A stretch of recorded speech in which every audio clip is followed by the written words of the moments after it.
At exactly 4:27 p.m. on a clear afternoon in the Strait of Hormuz, 18 Iranian anti-ship ballistic missiles lifted off from launch sites in the mountains north of Bandar Abbas. 18 bright exhaust plumes climbed into the daylight sky. Each cast missile carried roughly 650 kilograms of high explosive and accelerated south toward 3 American destroyers patrolling international waters roughly 230 miles away. The Iranian Revolutionary Guard had prepared the strike for months. Their assumption was simple: launch enough missiles at once and the defenses would eventually break. What they didn't know was that the launch sites had already been under observation for hours. The Persian Gulf is one of the most heavily monitored regions on Earth. Overhead, satellites from the space-based infrared system constantly scan the area from high orbit. These satellites detect intense heat signatures, especially rocket launches. When a ballistic missile ignites, the plume can reach temperatures of around 2,000 degrees Celsius, appearing extremely bright to infrared sensors.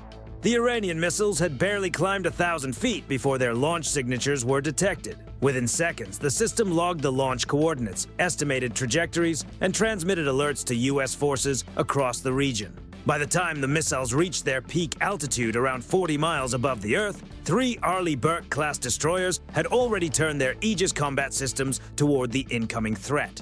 Inside the Combat Information Center aboard the USS Mitchell, the atmosphere changed almost instantly. Within 8 seconds, the watch shifted from routine monitoring to full focus.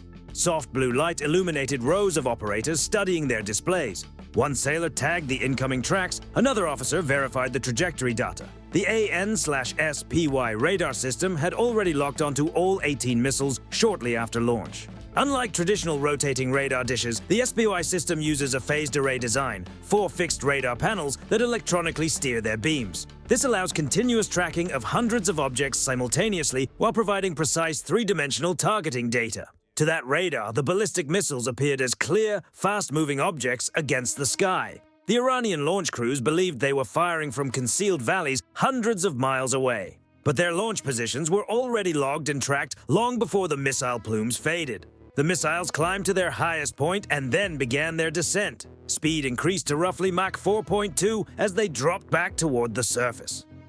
This stage of the flight introduced a key challenge for anti-ship ballistic missiles: ships move. A destroyer traveling at 30 knots covers about half a mile every minute. Over a 6-minute missile flight, a ship may move several miles from its earlier position.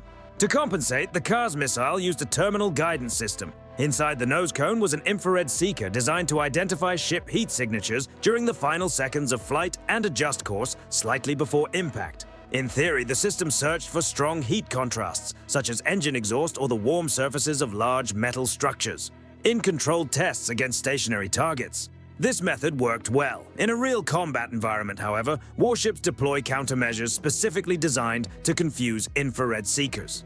While the missiles were still climbing during the early stage of flight, all 3 destroyers activated their electronic warfare systems. These systems can interfere with targeting sensors and project false signatures into the surrounding area. Instead of 3 clear heat sources, the incoming missiles now detected multiple thermal signals spread across the water.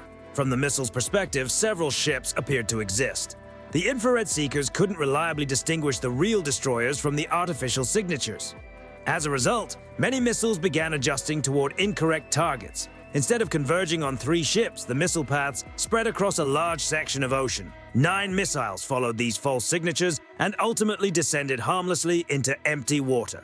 At 4:48 p.m., 9 missiles remained on course. They were still descending rapidly, still dangerous. Their speeds were now high enough that friction with the atmosphere heated their nose cones until they glowed. The American response relied on multiple defensive layers. Modern naval defense is designed with redundancy, several separate systems positioned at different distances. The outer defensive ring activated first. The destroyer USS McFall, positioned farther north, launched 6 SM 3-block YB interceptors. These missiles operate very differently from traditional explosive interceptors. Instead of detonating a warhead, they use hit-to-kill technology. An SM-3 accelerates to extremely high speed and climbs above the atmosphere.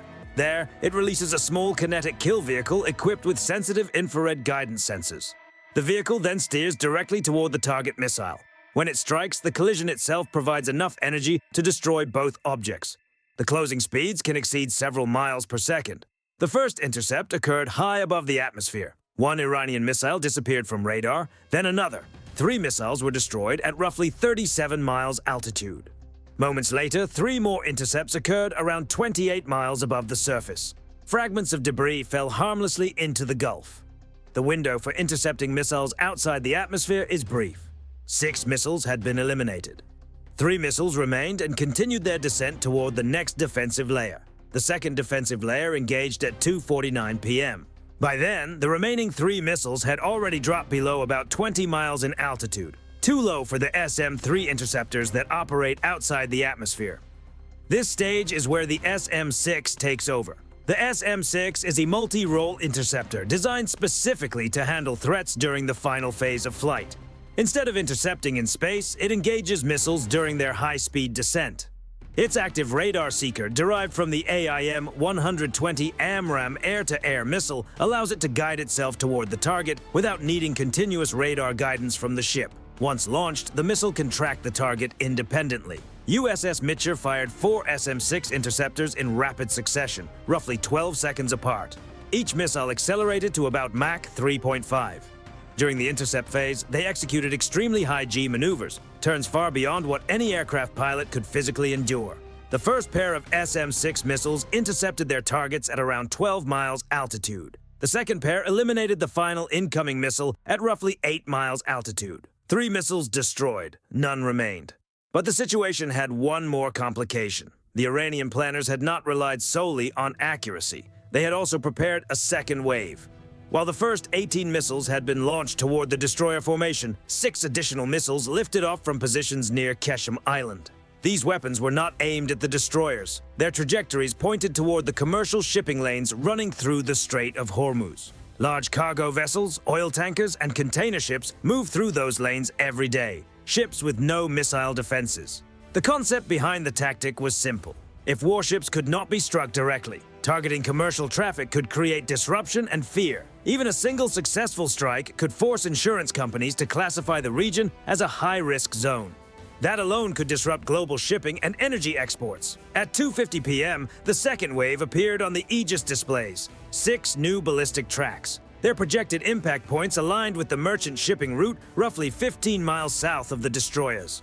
The tactical action officer aboard USS Mitchell made the decision almost immediately. Expand the defensive umbrella, protect the shipping lane. The cost calculation was straightforward. Each SM-6 interceptor cost several $1,000,000, but the commercial vessels traveling through that corridor represented hundreds of millions of dollars in ships and cargo, not to mention the crews aboard them and the broader economic consequences of a successful strike. The destroyers USS Mitchell and USS Roosevelt launched 9 SM-6 interceptors. This level of response was intentional. Ballistic threats are rarely engaged with a single interceptor. Multiple missiles are assigned to ensure the target is destroyed. 5 of the incoming missiles were intercepted during their final descent, between roughly 9 and 14 miles altitude. The 6th missile experienced a malfunction.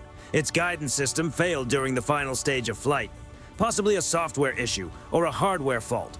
Without proper targeting updates, the missile lost its guidance and continued on a purely ballistic path. It ultimately splashed into the Gulf of Oman about 38 miles from the nearest ship. Its warhead detonated against the ocean surface, producing a large plume of water visible for miles. Impressive visually, but strategically meaningless. By 2:53 p.m., the sky over the Strait of Hormuz had gone quiet again. 24 missiles had been launched, all 24 had been intercepted, defeated by countermeasures, or fallen harmlessly into the water. No ships were hit, no damage occurred, no casualties were reported. Throughout the entire event, the destroyers maintained their patrol routes. Not a single course change was required. The ships continued operating as planned, sending a quiet but unmistakable signal.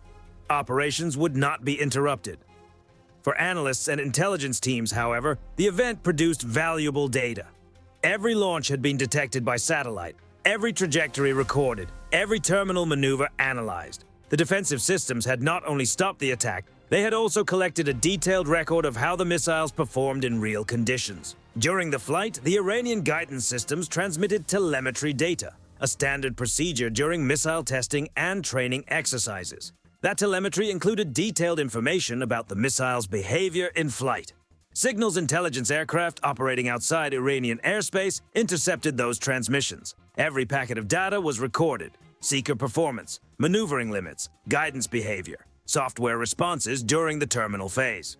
All of it was captured, analyzed, and archived. What the launch crews believed was a demonstration of capability also revealed technical details about their systems. In effect, the missiles had broadcast their electronic fingerprints during the engagement. For analysts, that information can be as valuable as the intercept itself. The financial breakdown tells another part of the story.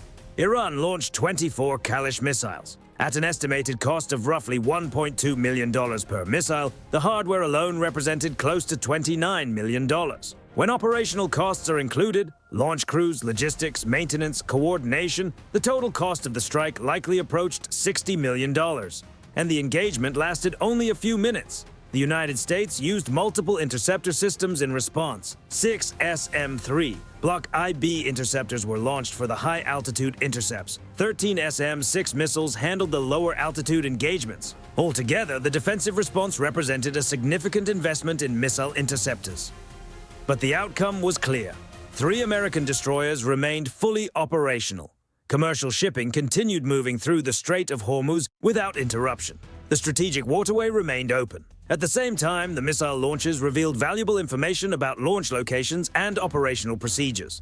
From a political perspective, the message carried weight across the region. The strike had been intended as a show of strength, a demonstration that Iran could challenge naval forces operating near its coastline. Instead, the engagement showed the effectiveness of layered missile defense systems when early warning, radar tracking, and interceptor coordination operate together. Within several days, Iranian media presented the event differently for domestic audiences, suggesting the launches had pressured foreign naval forces in the area. Operational records from the destroyers showed something else. Their patrol routes remained unchanged during the entire encounter. The U.S. response came through diplomatic channels. The message was brief and formal, acknowledging the launches, confirming the interceptions, and reiterating that attacks against naval vessels in international waters would trigger defensive responses. No dramatic escalation followed. No retaliatory strike was required. Instead, the event illustrated how modern deterrence often works. One side attempts to demonstrate a capability, the other side demonstrates that the attack cannot achieve its objective. In this case, early warning satellites detected the launches. Radar systems tracked the missiles. Computers calculated intercept solutions. Interceptor missiles destroyed the threats before they could reach their targets. The result was a defense network capable of protecting both naval vessels and nearby commercial shipping at the same time. Capabilities like that shape strategic calculations long before the next missile is ever launched. In the end, the numbers summarize the engagement clearly: 24 launches, 24 threats neutralized or rendered harmless, 0 successful strikes. Sometimes the most powerful message in modern military strategy isn't delivered through retaliation. Sometimes it's delivered through a defense that works exactly as designed.